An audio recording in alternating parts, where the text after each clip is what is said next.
Hello, Libra Sun and Libra Rising. This is your 2017 to 2018 astrology report forecast, and this 2017 promises to be an easier year for many, for the vibration on the planet, and especially for you. It's especially important because Jupiter is in your sign and will be until October, right smack in the middle of your birthday month of 2017.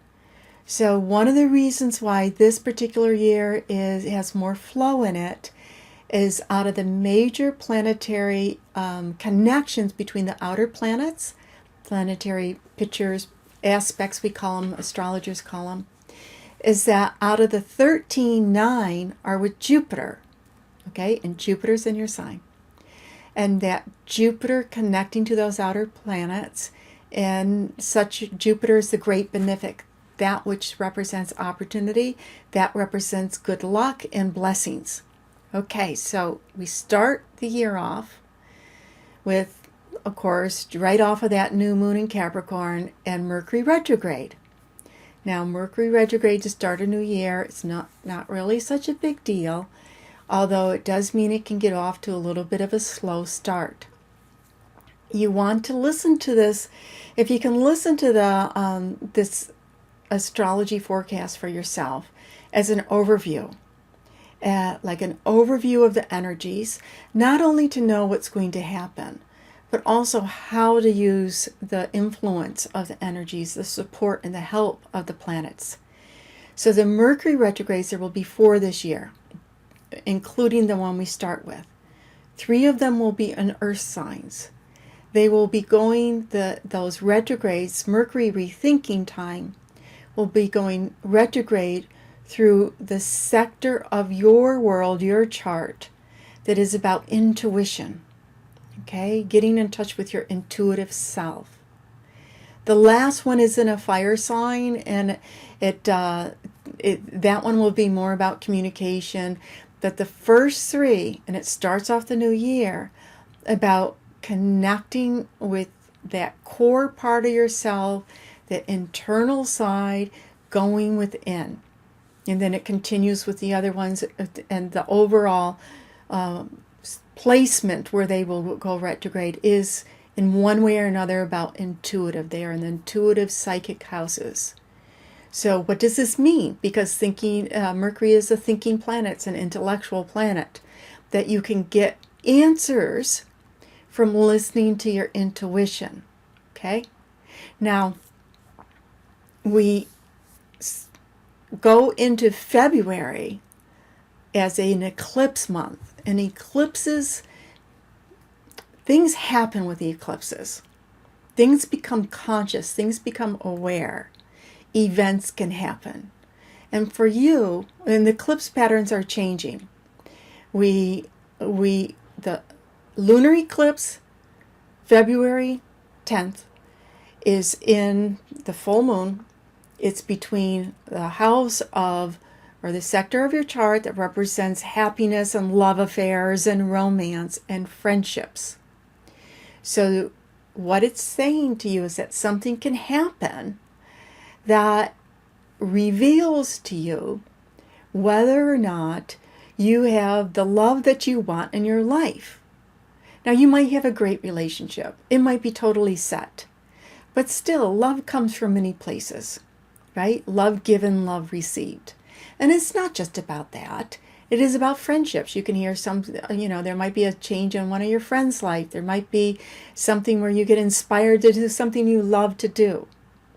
And this pattern is beginning to change and will continue for 18 months. Now, on the 26th, it's the last of it reflects back to September 1st. And it's the last of that cycle, which is the Pisces Virgo cycle of eclipses. So there's the February 26th is that solar eclipse is in a sector of your world, of your chart, that says, hey, don't forget about your daily life. Don't forget about staying healthy. Don't forget about that the routines of life, the rituals of life, they're important. Just make sure they're what you need to do. And there could be something that comes up with your work world where there's change around it. People going, people coming, different policies, etc., etc. Okay, now we go into March, and here's the big deal, because Venus, your ruling planet, goes retrograde. Now, collectively, it's okay, let me rethink my love life. But where it falls into your chart, actually, because it's going retrograde in Aries, it's opposite your sign, is extra personal. And you literally may rethink relationships, partnerships, not just intimate, sexual, romantic partnerships, although it can be included in that too, but relationships in general. Are they balanced? Are they fair? Is it what I want? Etc., etc., etc.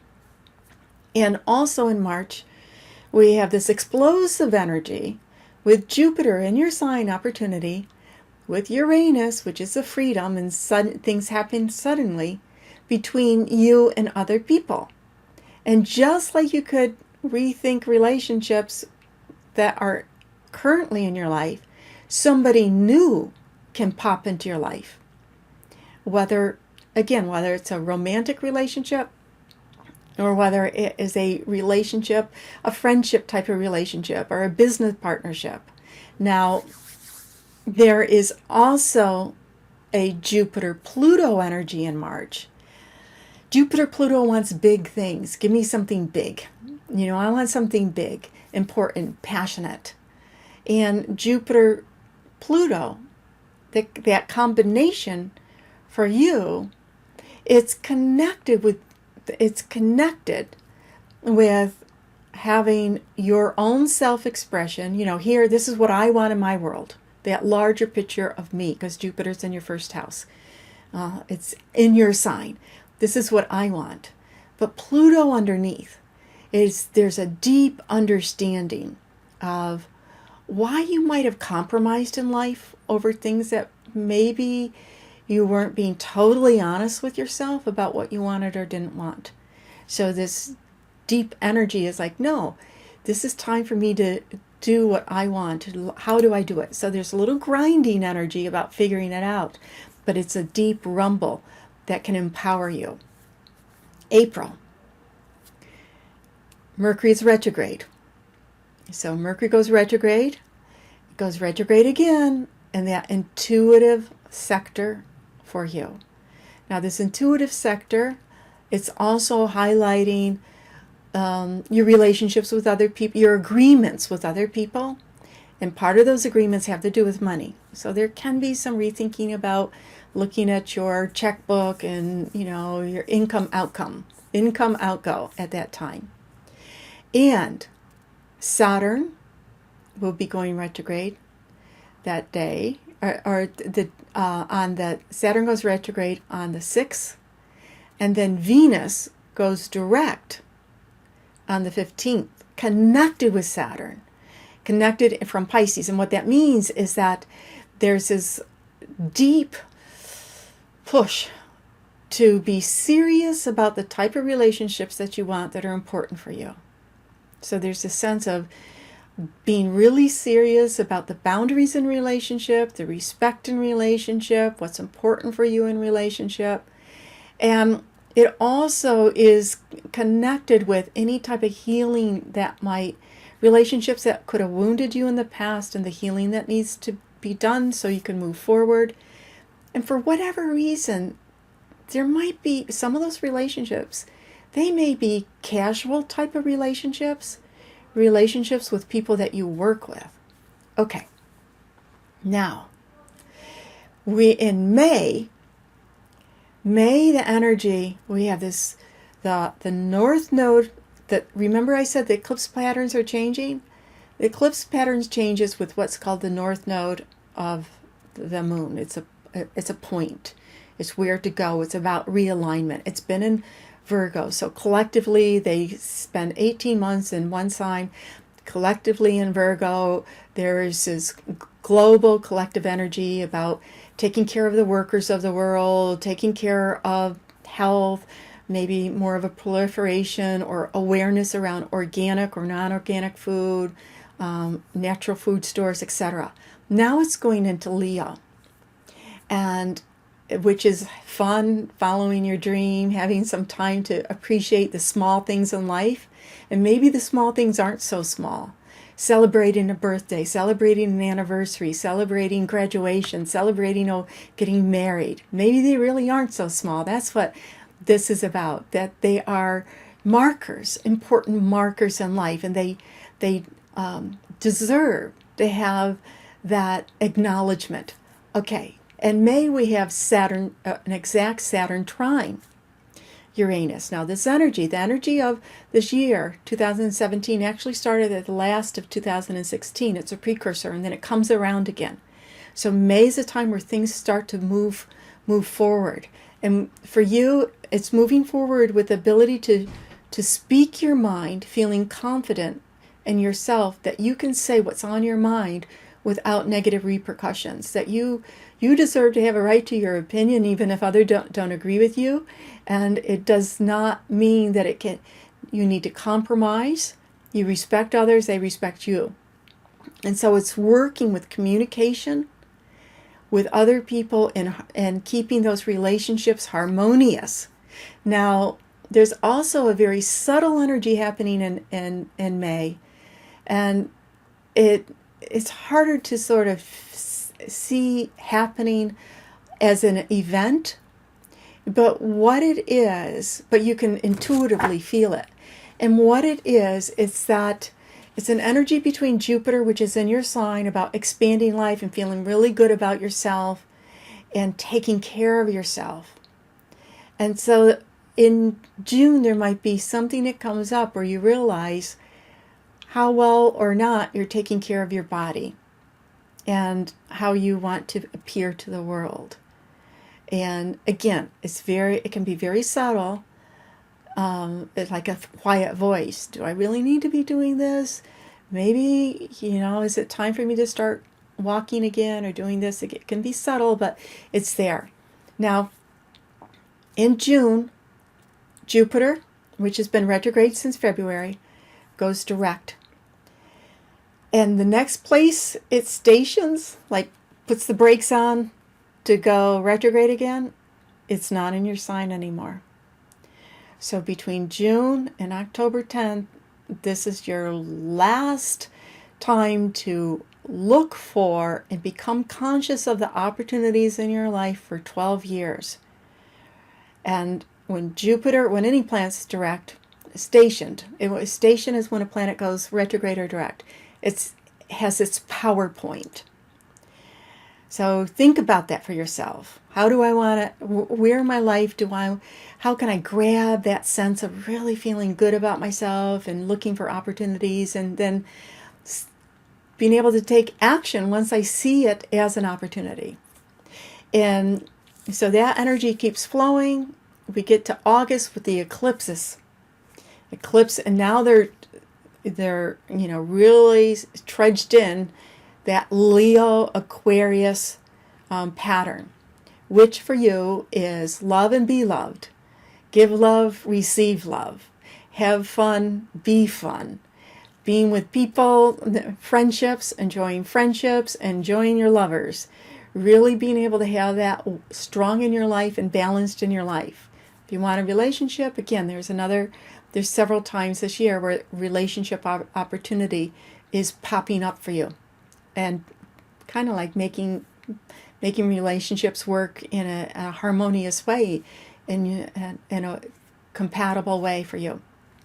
September, we have another Mercury. Oh, by the way, in August, Mercury went retrograde again, which is that last time for quite a while of Mercury retrograde in your intuitive houses and understanding your intuition. Now they go direct in a fire sign, so it's going direct. So it starts in an earth sign, in an intuitive sector of your chart, and also a retreat sector. It could be a August could be a good time to take a vacation or holiday. Then it goes back into a fire sign, which is, okay, let's get inspired.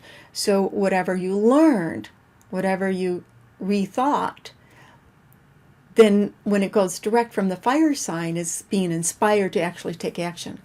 So September, Mercury goes direct on the 5th, and then there is another Jupiter-Uranus opposition at the end of September, along with Pluto direct. Remember, the direct energies are very powerful. Pluto is about empowerment.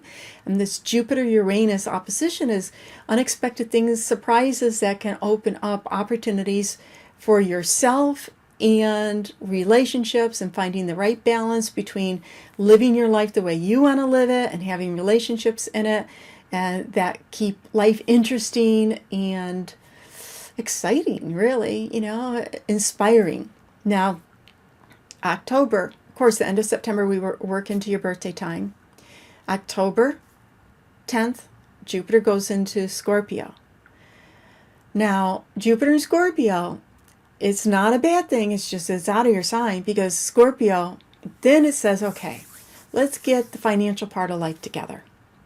Once you really know yourself and your relationships and have that all in balance and really understand, let's start looking at gathering more abundance in life to do these things that you know you want to do. November, we have another one of those harmonious Saturn trine Uranus. And this Saturn trine Uranus, by the way, this is the last year Saturn is in Sagittarius. For the last couple of years, when it's been in Sagittarius, maybe there's been issues that come up around communication, where you felt if you spoke your mind, if you said your opinion, if you said what you thought, then other people would push back in some way. And finding the way to communicate in such a way, and just feeling confident in that sense, that you won't be attracting those type of people that could want to argue or make you feel less than or wrong about having your own ideas. So it becomes much more harmonious this year of having the right relationship, the right people around you. They don't have to think exactly like you think, but there's respect between you and others in terms of attitudes and philosophies and opinions. And then December comes, and we have the last of the Mercury retrogrades of the year, but it's from a fire sign in that sector of communication. So there's that last catch-up around communication. And December is a precursor of what's going to be going on in 2018. Because on December 20th, well, depending what part of the world you're in, it could be the 19th or the 20th, Saturn goes into Capricorn. And so Saturn won't be in Sagittarius for another 30 it's 28-year cycle. It takes 2.5 years to go through a sign. So it goes into Capricorn. And not only that, Saturn going to Capricorn is a whole new sense, and it will be spending 2.5 years in a sector of your chart, sector of your world that has to do with home, it has to do with family, it has to do with rethinking about what you want to do in your career and really having stability in your life. But there's also a combination between Jupiter and Saturn that's happening that is a precursor to a larger combination that will happen in 2020. So that is just a very interesting, a little sign of, hey, and what it means is that what you will be beginning to think about, and again, this is at the end of 2017, will come, you'll be preparing yourself for the next few years, not just 1 year, but the next few years, because of this combination coming up. Have a wonderful new year, and I wish you much happiness in the new year and prosperity.